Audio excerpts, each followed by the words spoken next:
ഇന്ന് തന്നെ ഡൗൺലോഡ് ചെയ്യൂ. കാണൂ നിങ്ങളുടെ ഫേവറേറ്റ് ഷോസ്. എടോ നന്ദ, സിത്താരയും അവളുടെ ഭർത്താവും തമ്മിൽ പിരിഞ്ഞതേ ബിസിനസിന്റെ ഐഡിയോളജി പറഞ്ഞു തെറ്റിയതൊന്നും അല്ല. സിത്താരയുടെ വീട്ടിലെ ജോലിക്കാരിയായിരുന്ന ശാന്തിയെ ശ്രീനിവാസ് പ്രണയിച്ചതുകൊണ്ടാ. അതിൽ അവൾക്കൊരു കുഞ്ഞ് ജനിച്ചതുകൊണ്ടുവാ. കൃഷ്ണ, നവീന്റെ യഥാർത്ഥ ഭാര്യയാവുന്നതും അവിടെ വെച്ചായിരിക്കും. എല്ലാം ദൈവം തീരുമാനിക്കട്ടെ.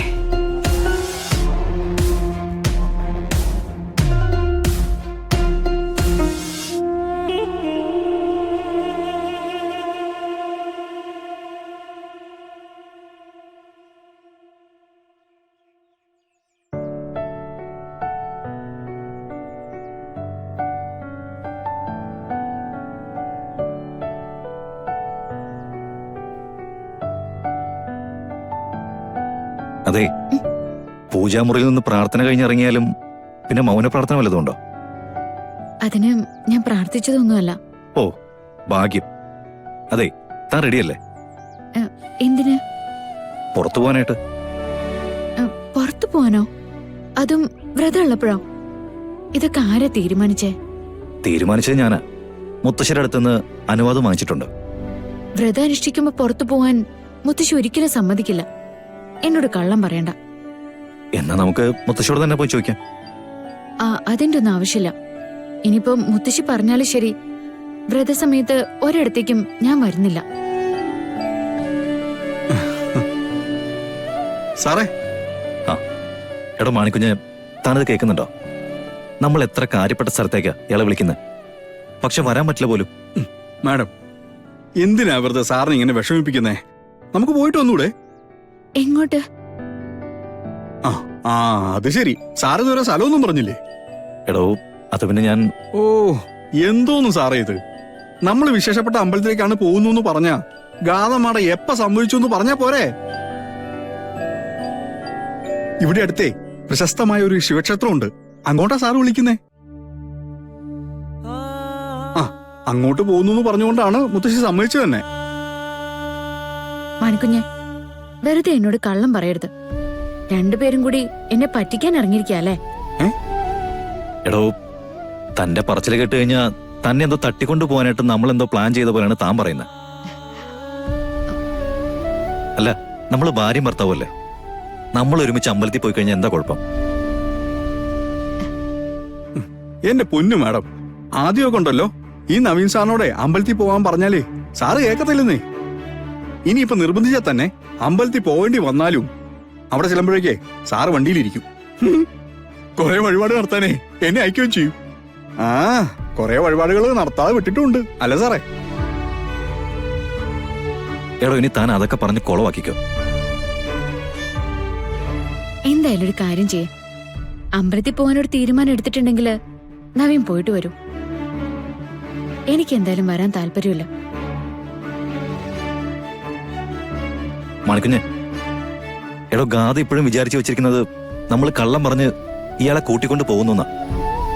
അതെ, അതങ്ങനെ തന്നെയാണല്ലോ. അല്ല മോളെ, അവൻ പറയുന്ന സത്യമാ. ശിവക്ഷേത്രത്തിൽ പോണോന്നും പറഞ്ഞ് അവൻ മുത്തശ്ശിയോട് അനുവാദം വാങ്ങിച്ചതാ. അതെ അമ്മേ. അമ്പലത്തിലേക്കല്ലേ? പോയിട്ട് വാ കുട്ടി. അതല്ല അമ്മേ.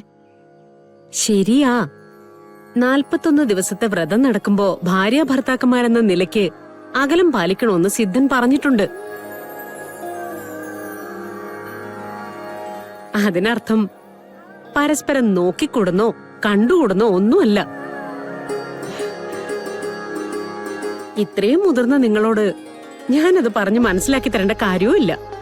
പിന്നല്ലാതെ. പോയിട്ട് വാ. പിന്നെ നിന്നോടാ, മോളെയും കൂട്ടി ഇവിടുന്ന് പോയാൽ അമ്പലത്തിൽ പോയി കഴിഞ്ഞാ നേരെ ഇങ്ങോട്ട് തന്നെ പോന്നേക്കണം. അല്ലാതെ വേറെ ടെൻഷനൊന്നും ഉണ്ടാക്കി വെച്ചേക്കരുത്, കേട്ടല്ലോ? എന്താ അമ്മേ എന്റെ അടുത്ത് ഒരുമാതിരി ഭീകരന്മാരോട് സംസാരിക്കുന്ന പോലെ? ചില നേരത്തെ നിന്റെ പ്രവൃത്തികൾ കണ്ട നീ ഒരു ഭീകരൻ തന്നെയാ. അത് എനിക്ക് തോന്നിയിട്ടുണ്ട്. ഇനി ഞാൻ ഉപദേശിച്ചോളാം. നീയാണ് സത്യത്തിൽ ഇതിന്റെ എല്ലാ സൂത്രധാരൻ. ഉം. നമുക്കുള്ളതും കിട്ടി. പെട്ടെന്ന് പോയിട്ട് വാ മക്കളെ. പോകുന്നില്ലേ?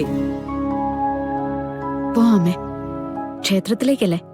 പുറത്തൊക്കെ പോയിട്ട് വരുമ്പോ മനസ്സിന് കുറച്ച് സമാധാനം കിട്ടുമായിരിക്കും.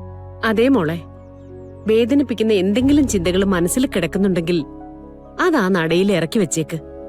ചെല്ല്. താൻ പാടും. വരട്ടെ അമ്മേ. ഉം.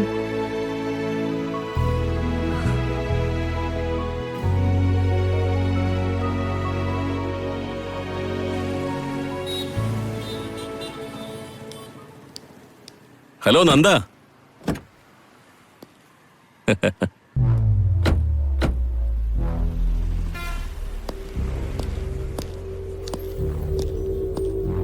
എന്താ നന്ദ വിശേഷമൊക്കെ? എന്ത് വിശേഷം? വിശേഷമൊക്കെ തനിക്കല്ലേ? ഞാൻ കുറച്ചു നാള് നാട്ടിലുണ്ടായിരുന്നില്ല, ഒരു ബിസിനസ് ടൂറിലായിരുന്നു. ആ വമ്പന്മാരുടെ കൂടെയൊക്കെ പിടിച്ചു നിൽക്കണ്ടേ? എന്റെ വിശ്വനാഥ, നമ്മൾ തമ്മിൽ കാണാൻ തുടങ്ങിയിട്ട് കാലം കുറെ ആയില്ലേ? ആദ്യമൊക്കെ നമ്മൾ തമ്മിൽ കണ്ടുമുട്ടിയ കുറെ സമയം ഒന്നിച്ച് ചെലവഴിക്കുകയായിരുന്നു. അതിനും മാറ്റം വന്നത് നവീൻ കളരിക്കിലെ ബിസിനസ് ഏറ്റെടുത്തപ്പോഴാ. അവൻ വളർന്നു തുടങ്ങിയപ്പോഴാ. ഓ മതി മതി. നന്ദഗോപാലന്റെ മകന്റെ വളർച്ചയെക്കുറിച്ച് ഞാൻ വേറൊരവസരത്തിൽ അറിഞ്ഞോളാം, മനസ്സിലാക്കിക്കോളാം. ഇപ്പൊ എനിക്ക് ഒട്ടും സമയമില്ല. എങ്കിൽ പിന്നെ ആയിക്കോട്ടെ, വിശ്വനാഥൻ ചെല്ല്. അല്ല, നവീന്റെ വിവാഹം കഴിഞ്ഞു അല്ലേ? നാട് നീളെയുള്ള ബിസിനസ്സുകാർക്ക് മുഴുവൻ ക്ഷണമുണ്ടായിരുന്നു. പേരിനൊരു കത്ത് പോലും എനിക്ക് തന്നില്ല. ഒന്നാമത് തിരക്ക് പിടിച്ച തീരുമാനമായിരുന്നു. പിന്നെ ഉള്ളത് പറയാലോ, തന്നെ വിവാഹത്തിന് ക്ഷണിക്കുന്നതിനോട് നവീൻ ഒട്ടും താല്പര്യം ഉണ്ടായിരുന്നില്ല. അവനെ പറഞ്ഞിട്ട് കാര്യമില്ല, അവനെ താൻ അത്രയ്ക്ക് ദ്രോഹിച്ചിട്ടുണ്ടല്ലോ. വിളിച്ചാലും അങ്ങനെ ഒരു നാണം കെട്ട കല്യാണത്തിനെ ഞാൻ വരില്ലായിരുന്നു. നാണം കെട്ട വിവാഹോ? പിന്നല്ലാതെ. സിത്താര ശ്രീനിവാസന്റെ മകളെ കല്യാണം കഴിക്കുന്നത് കളരിക്കൽ കുടുംബത്തിന് വലിയ കാര്യമായിരിക്കും. പക്ഷേ സിത്താര ശ്രീനിവാസനെ കുറിച്ച് എല്ലാ കാര്യങ്ങളും അറിയാവുന്ന എനിക്ക് അതൊരു നാണം കെട്ട കാര്യം തന്നെയാ. വിശ്വനാഥ, ശത്രുതയുടെ പേരിൽ എന്തും വിളിച്ചു പറയരുത്. ആ കുടുംബത്തിന് എന്ത് അഭിമാന പ്രശ്നം ഉണ്ടെന്നാ പറയുന്നേ? പെൺകുട്ടിയുടെ അച്ഛൻ വിവാഹ മണ്ഡപത്തിലുണ്ടായിരുന്നോ? നവീന് പെൺകുട്ടിയെ കൈപിടിച്ചു കൊടുത്തത് അയാളായിരുന്നില്ലല്ലോ. സിത്താരയും ശ്രീനിവാസനും തമ്മിൽ പിരിഞ്ഞിരിക്കുകയാണ്. ജീവിതത്തിൽ ഒറ്റപ്പെട്ടു പോയ സ്ത്രീകൾക്കും നല്ല രീതിയിൽ ജീവിക്കണമല്ലോ, മക്കളുടെ കാര്യങ്ങൾ നോക്കണമല്ലോ. അതിനെന്താ? അതിന് കുഴപ്പമൊന്നുമില്ല. പക്ഷേ എന്നെങ്കിലും അച്ഛൻ കയറി വരും. കൂടൊരു വേലക്കാര്യം കാണും. വേലക്കാരിയോ? അപ്പം മറച്ചു വെക്കേണ്ടതൊക്കെ സിത്താര കൃത്യമായിട്ട് മറച്ചു വെച്ചിട്ടുണ്ട്.